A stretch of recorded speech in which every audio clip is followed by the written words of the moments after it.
Hello friends, स्वागत करती हूँ आप सभी का सितंबर शिल्पी होम साइंस क्लासेस में। फ्रेंड्स, अगर आपने मेरे चैनल को सब्सक्राइब नहीं किया है तो सब्सक्राइब ज़रूर कर लें। यहाँ पे आपको लाइव क्लास लेनी है तो सितंबर शिल्पी चैनल को सब्सक्राइब कर लें, जिससे आपको मेरी लाइव क्लास मिलती रहा करेगी। चलिए शुरू करते हैं आज की क्लास। आज की क्लास में हम लोग जो पढ़ने जा रहे हैं वो है एकजननी जनक परिवार। ये हमारा टॉपिक है होम साइंस का यूनिट 8। तो चलिए शुरू करते हैं टॉपिक। देखिए, एकजननी जनक परिवार तो क्या होता है। तो एकल माता पिता परिवार 18 वर्ष से कम आयु के बच्चों वाले परिवार है। तो जो एकल माता पिता परिवार जो है वो 18 वर्ष से कम आयु के बच्चों वाले परिवार है, जिनका नेतृत्व एक ऐसे माता पिता द्वारा किया जाता है जो विधवा या तलाकशुदा हैं। इसमें वो होते हैं या तो जिनके हस्बैंड ख़त्म हो गए यानी विधवा हैं, या जिसकी वाइफ ख़त्म हो गई हैं या तलाक हो गया है, और वे शादी नहीं करते और अपने बच्चे का पालन पोषण वो खुद ही करते हैं। तो इसमें कौन शामिल होता है? एकजननी या जनक परिवार शामिल होता है। शादी बता दूँ, इसके अतिरिक्त इसमें ऐसे माता पिता भी शामिल होते हैं जो कभी शादी नहीं की है और इनके अंदर गोद लिए हुए बच्चे भी शामिल होते हैं। यानी कुछ लोग हैं जो शादी बिल्कुल नहीं करते, पर हाँ बच्चों को गोद ले लेते हैं और उनकी शिक्षा पालन पोषण अपने कंधों पे रख लेते हैं कि नहीं, इस बच्चे का पालन पोषण हम करेंगे, इसको शिक्षा दीक्षा हम देंगे, ये हमारी जिम्मेदारी है। तो ऐसे भी होते हैं। 1950 के पश्चात एकल माता पिता परिवारों की संख्या में काफ़ी वृद्धि हुई है। देखिए क्या हुआ, जब 1950 के बाद जो एकल माता पिता परिवारों में क्या हुआ है, उसकी संख्या में बहुत वृद्धि हुई है। 1970 में लगभग 11% बच्चे एकल माता पिता के परिवारों में रहते थे। वर्ष 2002 में यह प्रतिशत बढ़ के कितना हो गया? 28% हो गया। ऐतिहासिक रूप से क्या हुआ है कि एकल माता पिता परिवार की अवधारणा बीमारी, युद्ध, मातृ मृत्यु दर के कारण विकसित हुई है। ऐतिहासिक अनुमानों से यह ज्ञात हुआ है कि 17वीं और 18वीं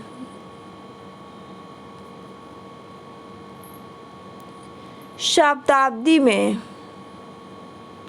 जो 17वीं और 18वीं शताब्दी में यूरोपीय देशों जिसमें फ्रांस, ब्रिटेन, स्पेन आदि के गांव में लगभग 1/3 बच्चों ने अपने बचपन में ही माता पिता में से किसी एक को खो दिया था।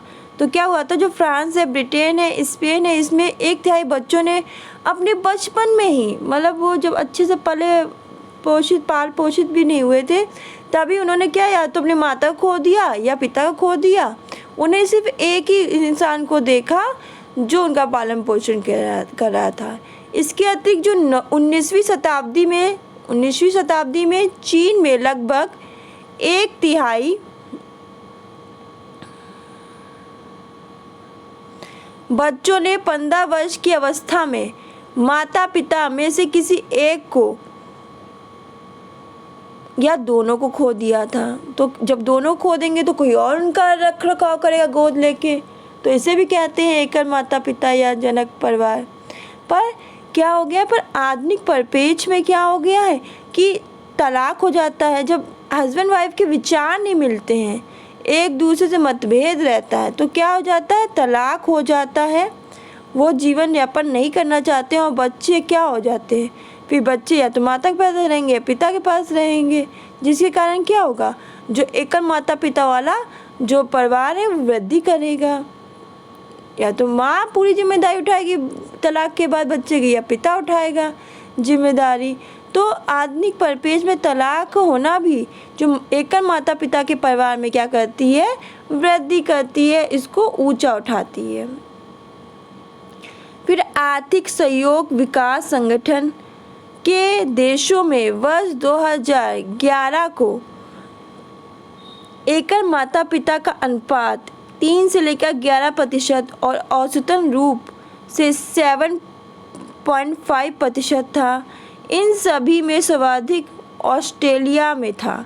तो आर्थिक सहयोग और विकास संगठन में देशों में वर्ष 2011 को एकल माता पिता परिवार का अनुपात 3 से 11% और औसतन रूप से 7.5% था। इन सभी में सर्वाधिक ऑस्ट्रेलिया में था। वर्ष 2016 में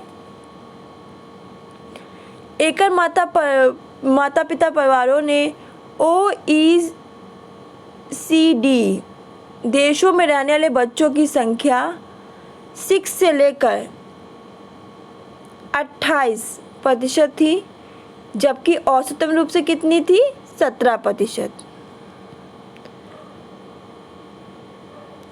एकल माता पिता में क्या होता है कि परिवारों में अधिकांश बच्चे अपने माता पिता के साथ दूसरे पिता के साथ या तो माता पिता के साथ एकल परिवार में होता है कि एकल माता पिता परिवार में क्या होता है, या तो अधिकांश बच्चे अपनी माता के साथ रहेंगे या पिता के साथ रहेंगे। एक के ऊपर जिम्मेदारी रहती है, वह अन्य बच्चे पारिवारिक समझौते के अंतर्गत रहते हैं।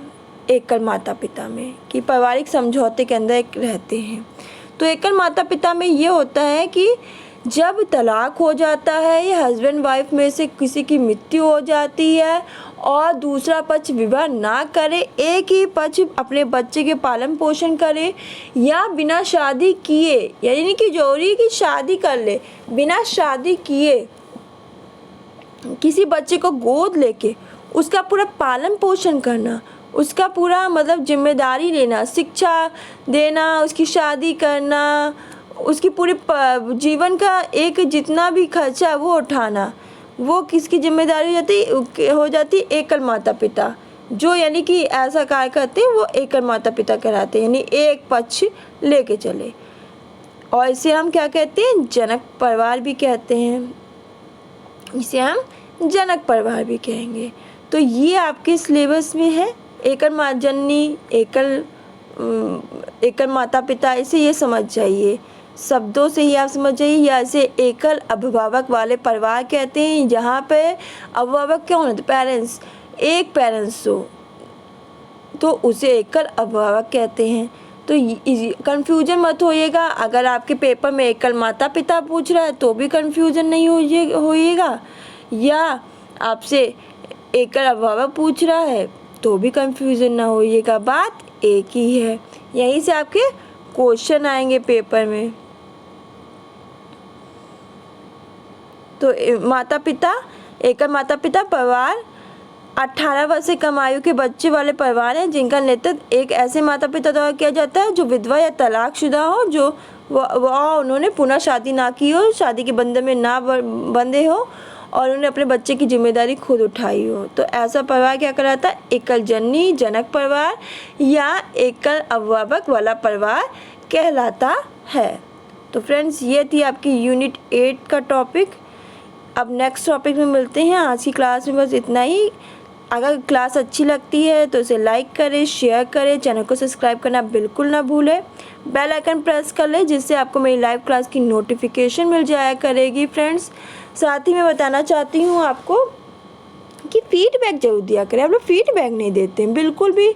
आएंगे, क्लास अटेंड करेंगे, सब कुछ करेंगे, पर फीडबैक बिल्कुल नहीं देना है। कुछ भी एक कमेंट, नेगेटिव पॉजिटिव कोई कमेंट नहीं लिखना है, तो गलत बात है। आप लोग ज़रूर बताया करिए, अच्छी चीज़ है तो अच्छा बताइए, ख़राब है तो ख़राब लिखिए, पर कमेंट ज़रूर किया करिए, ठीक है।